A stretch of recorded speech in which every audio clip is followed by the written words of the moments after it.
Fuck. I mean, how can you be desireless? I am traveling down the road, quit my job and left my home. I'm learning. I'm being pulled by something greater than me. Very pure and I intend to walk until my vision's is not present at the clear, moment. But if you never heard of it, it's probably gonna sound really strange. Hey guys, so I didn't think I'd be recording a video about this. I might not ever put it up, but I'll see. Something personal for me has been happening, and I didn't want to share about that because it's gonna probably sound like I'm crazy. Like I'm absolutely crazy. And I've been there before, in a place where I had a spiritual awakening and people back home thought I lost it. I lost the plot. So, what's been happening? I have been having a Kundalini awakening. And those of you on the spiritual path may already know what that is. I thought I did until I'm experiencing it. But if you never heard of it, it's probably gonna sound really strange. So that's a heads up. What is a Kundalini awakening? As far as I can tell, because I'm just getting onto this path, like this happened 1.5 months ago. My breath is different. So it's happening right now. A Kundalini awakening, you feel this intense rise, surges of energy going all throughout my body.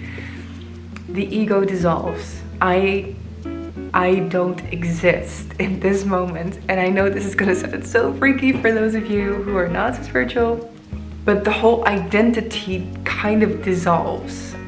There is just being, and that is everything. I am this kitchen just as much as I am this human person. And I don't feel constricted to my physical body anymore because I feel myself here. I feel my full energy body. So, and I feel this energy tingling everywhere. It is a slight orgasmic feeling that's you can feel here, like in the outer centers or the auric field of your body, and it's pretty blissful.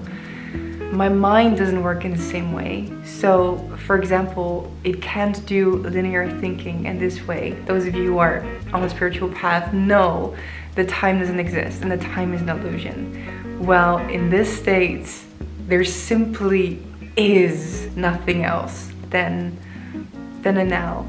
And in your state, or in my normal state, my ego state, there isn't either. But right now, there's no experience of past or future. It is not possible. If I want to go there, I couldn't. I cannot shift as well between two thoughts. Like I'm on this thought train right now, and I'm not even aware of it. It is coming through. So what I want to say is I'm not aware beforehand. But I cannot shift as much between one thought of train and something else. It's like it takes a lot of effort to be on this train of thought and then have to switch to that and go back to this. While in my normal ego state, I can have a billion thoughts at the same time. I can multitask. Right now, it's not an option. I'm really in one place at the same time. This whole multitasking thing is kind of not possible. Also, I don't have an ego in the sense that a lot of self-consciousness goes. It just goes. Self-criticism goes. I have no filter in the sense that I will speak to you right now exactly what's in my heart or what's in my being, what's being experienced, but there's no trying to be a certain way, wanting to be a certain way, wanting to say the right thing, or when I'm with people, you know, there's no mask. There's really no mask. And there's also no filter for what is coming in and what is coming out. It is just what it is. It's like super raw and real. I just had a call with a woman, and I have been experimenting with being with other people to know, like, can I still function, because it's quite weird. Like the first time this happened, I was in this completely other dimension. I was aware of that, but I fell asleep. Next morning I forgot about it.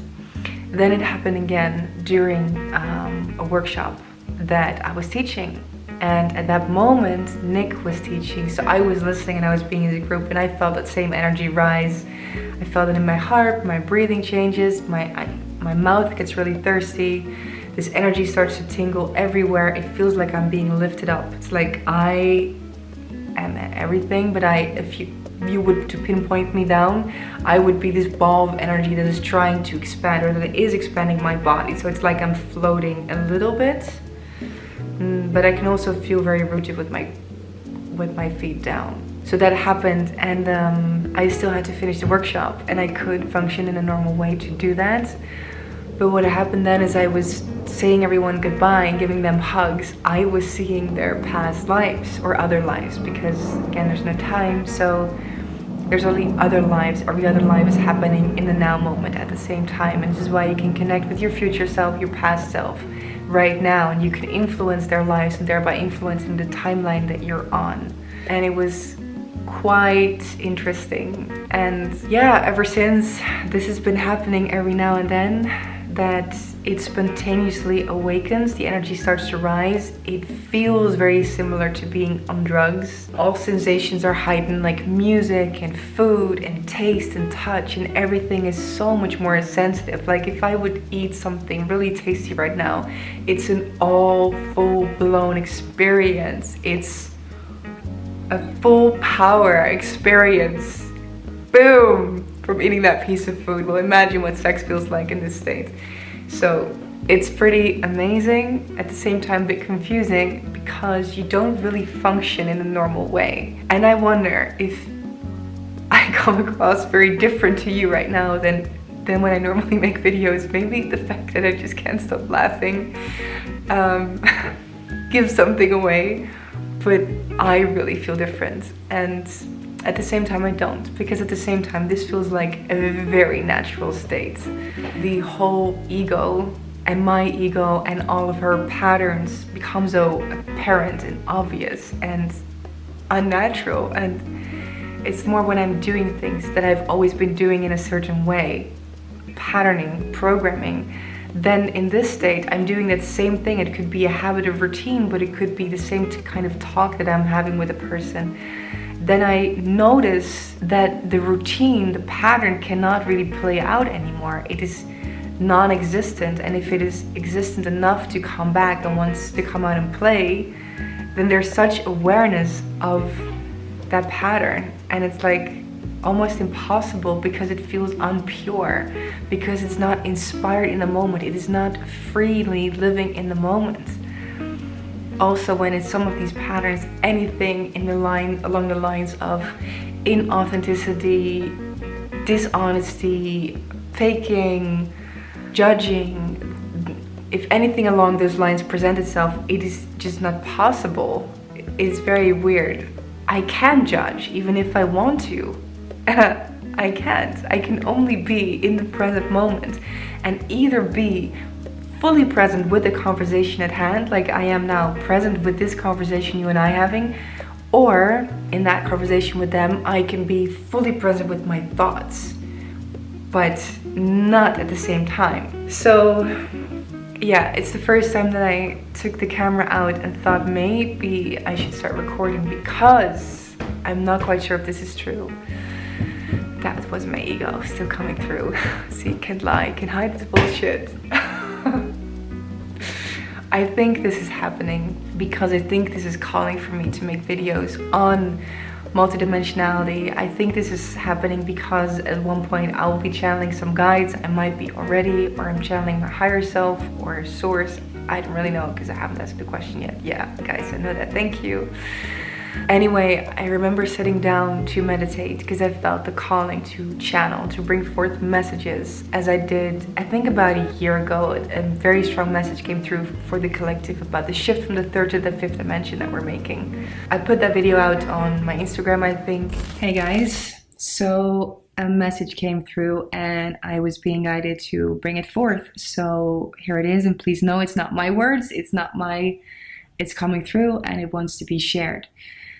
And it's about the big shift that is happening in the world right now, and how important it is that we get out of our comfort zones, that we make the shift, that we go with the shift, because we're actually at the point of moving, as many of you might know, from 3D to 5D, and it's really a shift. So you either go this way or you go that way, and there's no, you know, hopping back and forth in between. There's no more time for that. It's really time to make that shift. And it resonated with a lot of people, and the receiving of that message was so beautiful that I was like, thank you guys, thank you so much for choosing me as your channel. This is so beautiful, the way it comes through.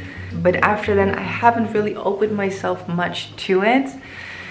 And so I did a couple of weeks ago. I sat down and was like, guys, I feel I'm ready to channel that information. And the answer was like, nope, not right now. First, get your shit together. You know, you gotta fix your new website and all these things and get some things in your business right. Set up that first, and then you need to have a consistent meditation practice. You need to show up for us consistently. And if you do that, then we'll be here. So that was very clear, no fooling around. Like, if you want to channel, you gotta be serious and be there. And I know another spiritual teacher that I follow, who, his name is Phil Good, and I know he's had a Kundalini awakening before he's been starting to channel these things. And I was watching one of his videos, and this feeling came to me, like, this is your path to do as well, to share these messages. And I was like, no, no, no, uncomfortable, no, I'm just gonna make my inner beauty fees, and I'm just gonna do my retreats. So it feels like the calling to bring forth more of these messages, and that may be why this Kundalini awakening or partial Kundalini awakening is happening, because from what I've learned so far is that the Kundalini doesn't fully awaken and reach its goal. Basically, the energy is traveling from the base chakra up through the spine, through the chakras, and it's supposed to come out through your crown, and then you're gonna have this enlightening experience. And I can say, when I'm breathing this energy up, it gets pretty enlightening, and I see all these light flashes, and it's beautiful. But it takes apparently 12 to 21 years for this full awakening to happen. All right, so this is me, and I don't really know what I'm gonna say. I made a video earlier today, I think about 2-3 hours ago, about my Kundalini awakening, and I've just been riding that wave a little bit, riding the Kundalini wave.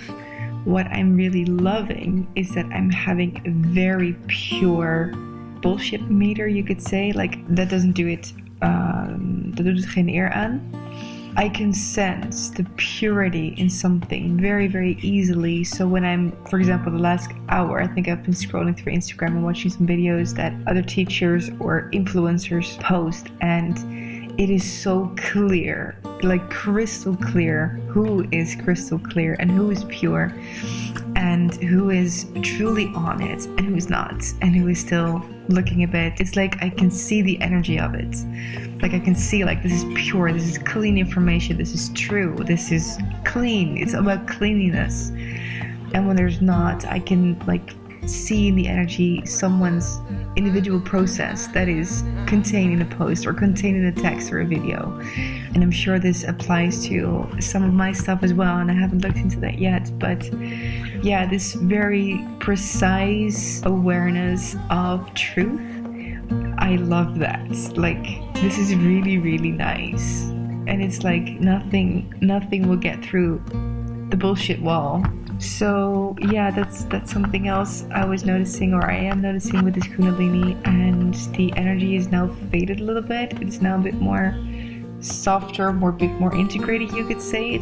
I compared it to orgasm earlier. This is like the after wash of an orgasm, you know, when things get more peaceful, you're slowly coming back to earth and everything is just settling in, but you can still feel the after effects, you can still feel the pulsations. That is how I'm feeling right now. Yeah, and it's beautiful.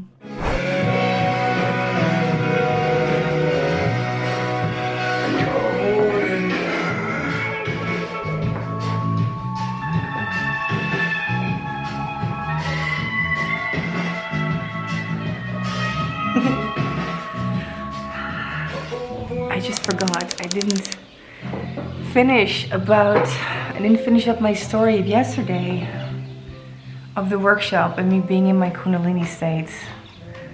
Oh my God, I really had to surrender. It was the ultimate lesson in surrender. It's hard to explain, but when this Kundalini thing happens, it's like I'm completely in this whole different level of consciousness, and I just cannot stop it. I just can't. So it was the ultimate lesson for me in surrendering and letting go and trusting in something greater, and trusting that, you know, during teaching this workshop, that inspiration will come, even though I cannot follow linearity. So I can only be in the present moment. So when Nick is sharing something, right? He was starting the workshop and he was sharing this beautiful story and it has this build up, and I could see the purity of his teachings, and I could really see him as a spiritual teacher that he is. I could see that so clear. And one of the things I saw is how when you hang out with people for a long time and people close to you, that their qualities that are actually quite unique and special start to become normal to you. So you don't see them as they truly are anymore, because you start to become acquainted with it. And in this writer perspective, I could see Nick in his power, and I could just see he is a spiritual teacher. He's born, so I don't consider myself like that. I don't see myself like that, but I do see him like that. It was so beautiful. But I could not follow the chronological order of what he was saying as much, because I could only be in the present moment. It's crazy. So I have to completely trust the process, and I have to trust that my channel is pure and that information will come through me, and that I will say the right things at the right time. And the funny thing is that I was having coffee with a friend, or new friend actually, Tessa, the night before, or the day before of the workshop. And I told her about my whole Kundalini thing, and I told her about my fear of this happening during a workshop or a retreat, because it is the ultimate surrender. You know, there's this part of me that thinks that when I'm teaching in a group, there's a part of me that it has to do things right. It has to say the right things. It has to perform in a certain way to give people the right experience. And that's, I think that part is, I'm learning to let go of that with this. Wow, I'm learning. I'm really learning. I'm back. I'm very soft and slow because I'm still I gotta put this softer, wait. I'm just listening to this podcast or this interview or doing my thing. I'm getting ready for Christmas night at Nick's place. He's invited, I think, everyone he's done a session with. So I'm gonna see, Jent is already there. She's helping him prepare. And we're gonna have Christmas night. How cute. And we're called to be in white. So that's nice. I'm really looking forward to seeing everyone, give everyone hugs. And I still feel so peaceful, so soft, so like in my moon time. The coaching I had today was beautiful, by the way. The woman, she was also so soft and so sensitive, so I could be in my softness, and I didn't need my yang and my power and my force, because no, it's not present at the moment. I'm just chilled out. I'm just like, it's, yeah, soft. That's how I feel, how my energy feels. I cannot be powerful right now. I cannot be strong. Oh, you're gonna help me. You are supporting me, love. I'm back home from the Christmas party, and I'm now listening to this woman, this Bonnie, I have to look up her name, this woman that has been studying Kundalini for 30 years, and she's interviewed over 3,000 people with Kundalini awakenings, and things are becoming a lot more, it's not things are becoming more clear, it's like everything she says clicks in me and it resonates with me, like, yeah, that's what I'm experiencing. Yep, that's what's happening. Yep, this too is what's happening. And she speaks with it with a lot more clarity than I can at this point, because it's all new to me. So I'm still figuring things out as I go. But it's helpful to listen to this. In my environment, I'm the only person that I know that has this. So there's not a friend or someone or a mentor I can talk to, like, hey, you've been through this thing, what happened? There's a guru I have on Facebook. I don't know how we got connected, but anyway, after a week of not understanding what was happening to me, after this happened the first time, I was like, what is happening? And I've been Googling spontaneous high, spontaneous DMT release, because I was seeing all these patterns when I closed my eyes, spontaneously stoned because I felt stoned, and things like that. Couldn't find it, and then after a week, it was like, poof, Kundalini awakening. I was like, fuck. All right, what is that actually? Like, you've heard of it, but I never truly understood what it meant. Anyway, I love to learn. And what this woman is explaining, it's all about, it's the loss of identity. And it's so true, because in that moment, in the Kundalini, that I'm in that state, I'm not right now, I'm now in my normal human ego state, you could say, which is comfortable, because I know this, like I know this suit, this humanness, and I know this ego, and I can control it, and I can choose that's it. I have choice. I can be whomever I want to be. And in this Kundalini state, I don't. I cannot mask, I cannot pretend, I cannot make anything more beautiful or more polished than it is. There's only the raw, authentic thing that can be scary. In the moment it's not, but to the ego it is scary, which dissolves in the moment. So in that moment it's not, but like right before it happens, then my ego's like, no, I want to be able to polish, I want to be able to mask a little bit, I want to be able to control a little bit, and it's all not possible in that state.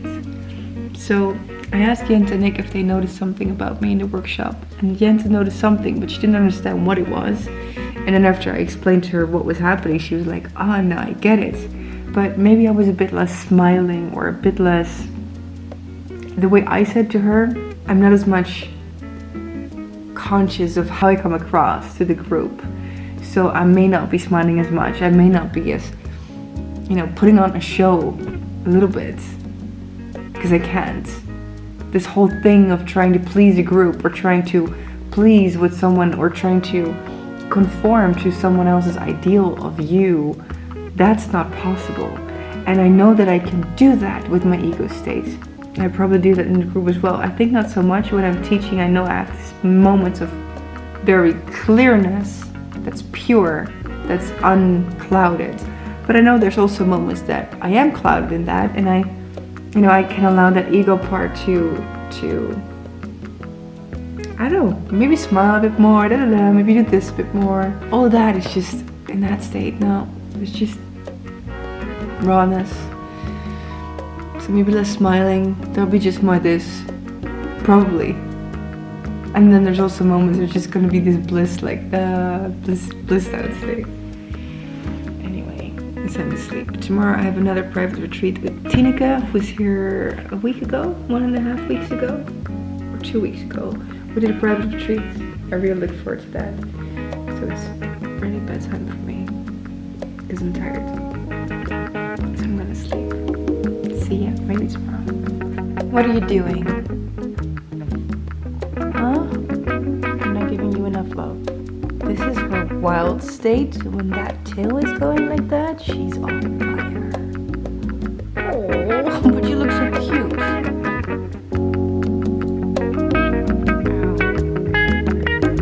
Ow, zachtjes, zachtjes.